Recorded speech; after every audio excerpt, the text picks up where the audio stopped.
میرے رسول کریم نبی رحمت علیہ السلام مکے کا زمانہ اسلام پر غربت تھی، کمزوری تھی۔ قبیلہ سبید کا ایک شخص مکے آیا، سبیدی، 3 بڑے بہترین گھوڑے لا کے اس نے مکے میں فروخت کرنا چاہا۔ ایک مکے میں منڈی لگتی تھی، اس کا نام تھا حضورہ۔ یہ جو حضورہ منڈی تھی، اس منڈی پر ابو جہل کا قبضہ تھا۔ بڑے خوبصورت تھے، شاندار۔ اس نے کہا میں نے بولی دینی۔ ابو جہل نے اعلان کیا خبردار کوئی بولی نہ دے۔ بڑی دور تھا قبیلہ سبید، وہ آدمی واپس لے جا نہیں سکتا تھا، مجبور ہو گیا۔ ابو جہل کہنے لگا 1/4 حصہ قیمت دوں گا اور اونٹ تمہیں دے کے جانے پڑیں گے، یعنی اگر لاکھ کے ہیں تو 25,000 کے دو۔ بندہ بڑا پریشان ہوا، چودھریوں سے بات کی تو کہنے لگے بدماش بڑا ہے، ہم شریف لوگ ہیں، شریف اور بزدل میں شریف ضرور بنو پر بزدل نہ بنو۔ جی ہم جی شریف لوگ ہیں جی، وہ کیا مطلب؟ کوئی پاس نہ آیا، وہ بیچارہ نہ کونے میں بیٹھ کے رونے لگ گیا۔ کہنے لگا میں کدھر جاؤں یارو، میں واپس بھی نہیں لے جا سکتا، اور 1/4 حصے میں دے کیسے جاؤں، اتنا نقصان۔ وہ رو رہا تھا تو کہیں حضرت زید بن ارقم نے سن لیا۔ آپ فرمانے لگے کیوں روتا ہے؟ کہنے لگا یار میں نے تو اہل عرب کی تعریف سنی تھی، میرے ساتھ کھڑا کوئی نہیں ہوتا تھا۔ آپ فرمانے لگے تو نے عربی دیکھا ہی کہاں پر؟ اگر کائنات کا حسین و جمیل عربی دیکھنا ہے تو جا حرم مکہ میں بیٹھا ہے۔ مکھ چند بدر شاشانی ہے تے متھے چمک دی لاٹ نورانی، کالی زلف تے اکھ مستانی، مخمور اکھی ہے نا مد بریاں سبحان اللہ۔ ما اجمل کا ما احسن کا ما اکمل، کتھے مہر علی تے کتھے تیری ثنا، مشتاق اکھی کتھے جال۔ تو نے دیکھا کب ہے؟ اگر عربی دیکھنا نا تو وہ بیٹھا ہے، جا کے حرم میں ٹیک لگائے، مظلوموں کے والی، غریبوں کے ماں باپ، رسول رحمت، ایک سادی سی چادر اوڑے حضور بیٹھے تھے۔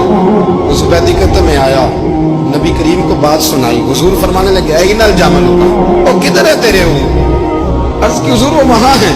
فرمایا چل نہ۔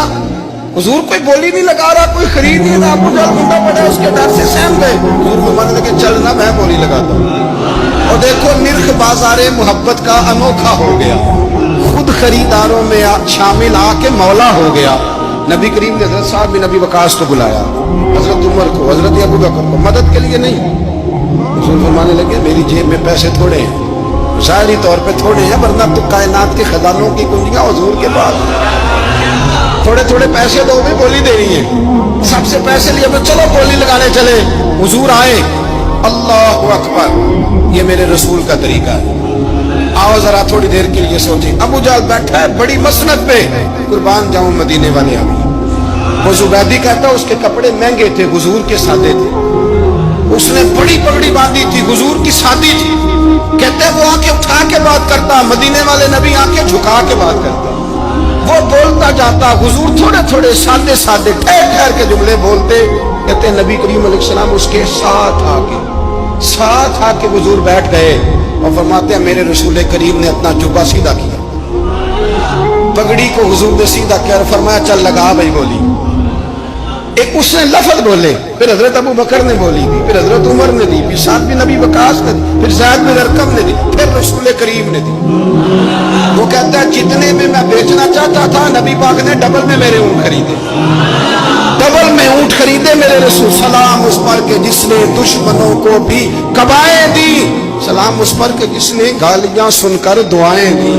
اور میرے اعلیٰ حضرت کہنے لگے جاؤ جا کے اعلان کر دو غمزدوں کو رضا مجدہ دیجئے کہ ہے بے کسوں کا سہارا ہمارا، بے کسوں کا سہارا، جاؤ غمزدوں کو رضا مجدہ دیجئے کہ ہے بے کسوں کا سہارا۔